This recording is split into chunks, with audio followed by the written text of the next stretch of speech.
Hello, I hope you are all well. You can see things look a little different here. It's winter.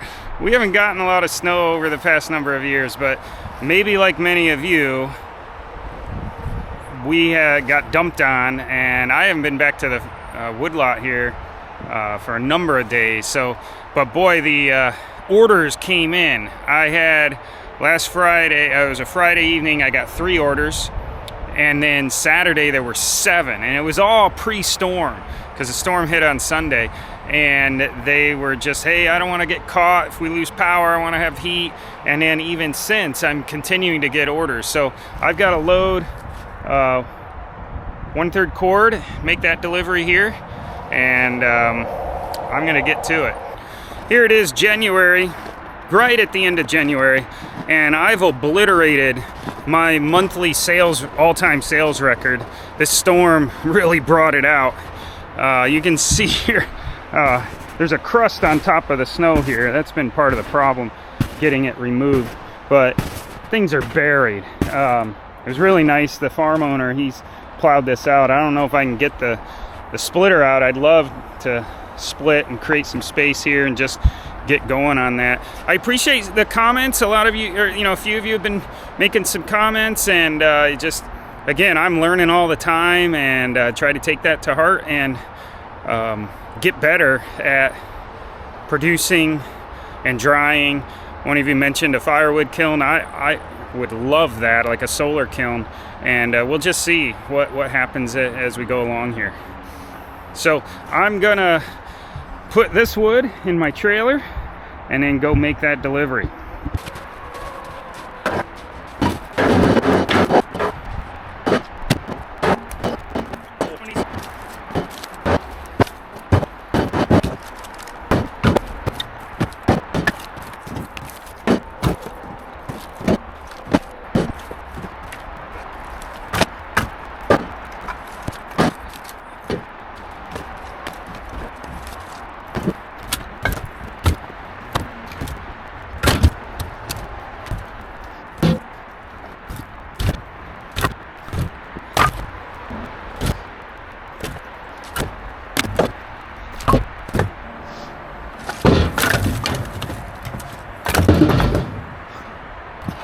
There's 1/3 cord in the trailer. Before the storm hit, I had stacked up on this. This holds 1/3 of a cord, and I'm glad I did. I'd love, every time I empty it, I like to reload it, but the person that ordered this said if I could come before sunset, they'd like to, because I'm dumping it on their driveway, they want to start moving it before the sun sets. So I'm gonna go do that now, and yeah, it's beautiful outside. It's great. Wind isn't blowing. That's when it's just bitter. I mean, it's cold, but the wind, as I'm sure you know, is just awful. Hello, YouTube community. I wanted to take a moment and just thank you all for watching my videos, for investing time and checking out what I'm doing. I also want to thank those of you that have been commenting. It's been great to just learn from the community. All of you together are really teaching me a lot and getting me to think and just try to improve my craft as I process firewood. So as I put out the last video where I was talking about my chain and the rakers, I didn't feel like we're getting filed down far enough. Some of you commented that you found that same thing with the 2-in-1, and that I should reach out and try to get a product that you started using, and so I did that. I have this Husqvarna depth gauge that I'm going to use on my 462. This chain is probably at the point of being replaced. So I appreciate, again, like I said, all those comments, and it's getting me thinking, and yeah, just maybe some things to do in the future. And we'll see what it brings. So I'm gonna take a moment and bring you along with trying to file down the rakers on my chain on the 462, because that too, like the 661, has seemed like I'm getting fine sawdust as opposed to chips. And I did take a moment last week. I haven't cut with the 661 yet. My wood yard is just buried in snow. But I did file down just by hand, not using any kind of guide or tool to help me. So I'm curious if that'll make a difference. All right, I've had to go and watch some videos on how to use this thing. But from what I understand, it's got a hard and a soft. I'm cutting hardwood. And you slide it in this notch to the tooth in front of you, and then bring this down. And I don't know if you can see, but it is popped up above the guide here. So that would make sense why now this chain is pretty far gone. But I'm going to try to use it just, you know, it's a way for me to learn, does this thing work and how to use it. So I'm going to get my file and attack that. All right, so I marked this one as my starting, like where I need to finish. So I'm sliding this on. There's that one. This is a progressive, so I guess it kind of helps. Yeah, listen to that. Give you a bit of an angle.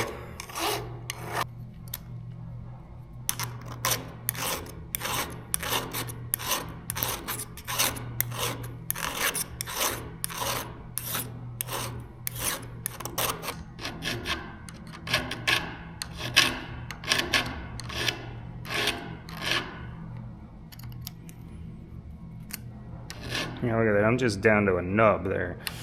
This might be one more cut with this, and I'm done.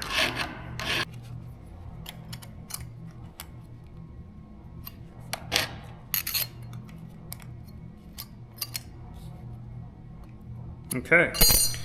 One thing I like using this is I think I could do this without having to have it in a vise. It's not putting a lot of pressure to, you know, tipping like the 2-in-1 when I was trying to sharpen. Another thing I'm going to show you here, one of you suggested hand filing and maybe trying this. It's another Husqvarna product. It's a roller file guide.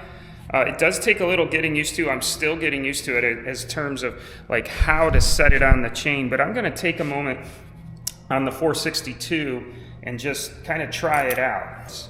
One of the hardest things, I was trying it out on the 661, is getting it positioned correctly and then getting it to seat. So something like, and finding the right angle, no, because the file is going to run across these, and so that's the wrong angle there, so it needs to be something like that. And then what's cool, what I think is cool, is the file is going to run on these rollers. Let's see, do I have it on there? Now it just clicked down. And you file it.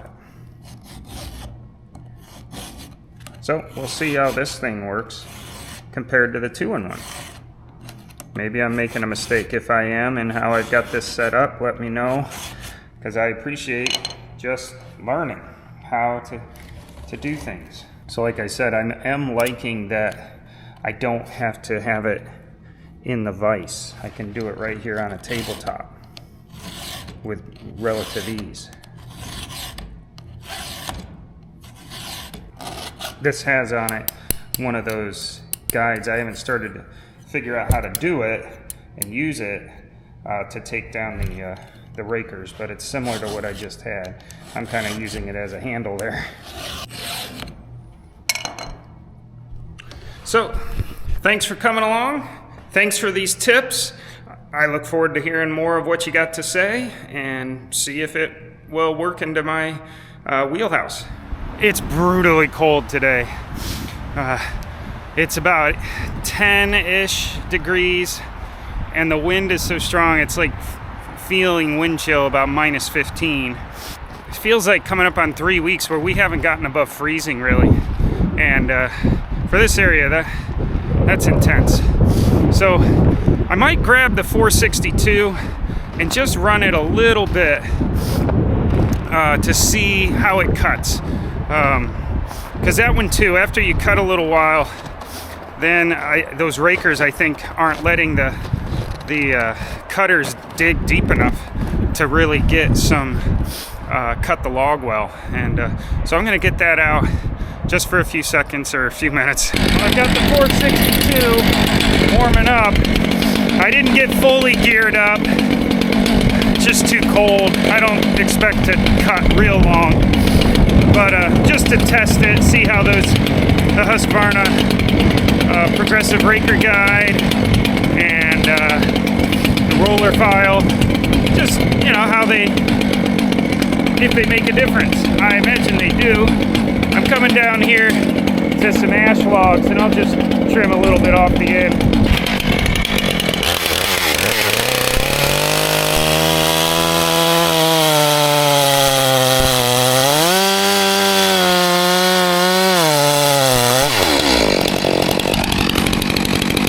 Just take a note here. Just take a look.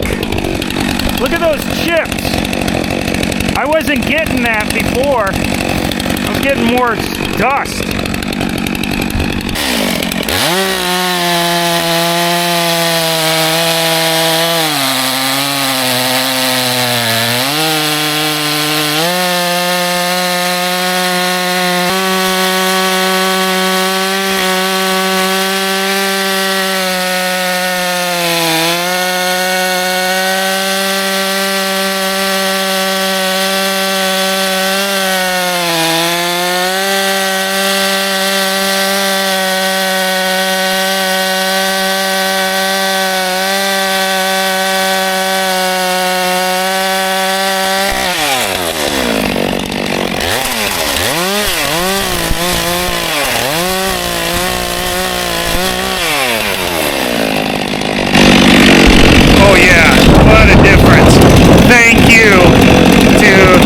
Of you that commented, but that makes a world of difference. I might try a little bit of locust down here.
That's a really nice cutting now.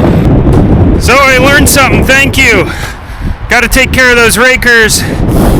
Just learning more about how to best sharpen a chain, what to use. The 2-in-1 does pretty well, but only to a certain point, it seems like. Again, I'm always learning. Thanks again to those of you just helping me, teaching me, giving me some tips and advice.